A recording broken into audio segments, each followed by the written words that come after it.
कोपरगाव नगर परिषद येथे नवनिर्वाचित बॉडीची पहिली साधारण सभा आज नगरपालिकेच्या सभागृहात पार पडली।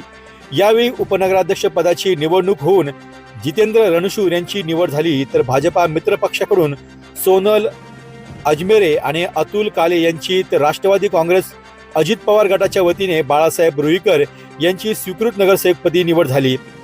नवनिर्वाचित उपनगराध्यक्ष आणि स्वीकृत नगरसेवकांचे अभिनंदन करण्यासाठी आमचे नगरसेवक उभे राहिले असता पीठासीन अधिकारी यांनी आम्हाला बोलू दिले नाही। पहिल्याच दिवशी सभागृहात आमचा आवाज दाबण्याचा प्रयत्न सत्ताधारी गटाने केला असल्याचे गंभीर आरोप राष्ट्रवादी काँग्रेस पक्षाचे नवनिर्वाचित नगरसेवकांनी केले आहे। आज आम्हाला इथं मीटिंग मध्ये बोलवलं गेलं होतं, तर त्यांचे स्वीकृत नगरसेवक आणि उपनगराध्यक्षसाठी त्यांनी त्यांचे कॅन्डिडेट डिक्लेअर केले आणि आम्ही त्यांना शुभेच्छा देण्यासाठी इथं फक्त उभं राहत होतो, पण त्यांनी आम्हाला एकही शब्द बोलून नाही दिला। तुम्ही तुमचा कॅन्डिडेट दिला होता का? नेमकं काय सभागृहामध्ये घडलं? हो, आम्ही आमचा उपनगराध्यक्षसाठी कॅन्डिडेट दिला होता, पण त्यांनी आम्ही ऍक्च्युली सगळ्यांना शुभेच्छा देण्यासाठी उभं राहत होतो, पण त्यांनी एकही शब्द आमचा न ऐकता मीटिंग लगेच स्टॉप केली त्यांनी।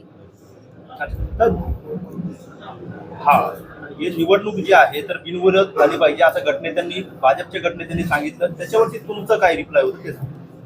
निवडणूकच्या बिनविरोध होण्यासाठी त्यासाठी आधी चर्चा करावी लागते। त्यांनी आमच्या सोबत काही चर्चा न करता त्यांनी त्यांचं डायरेक्ट डिक्लेअर करून टाकलं।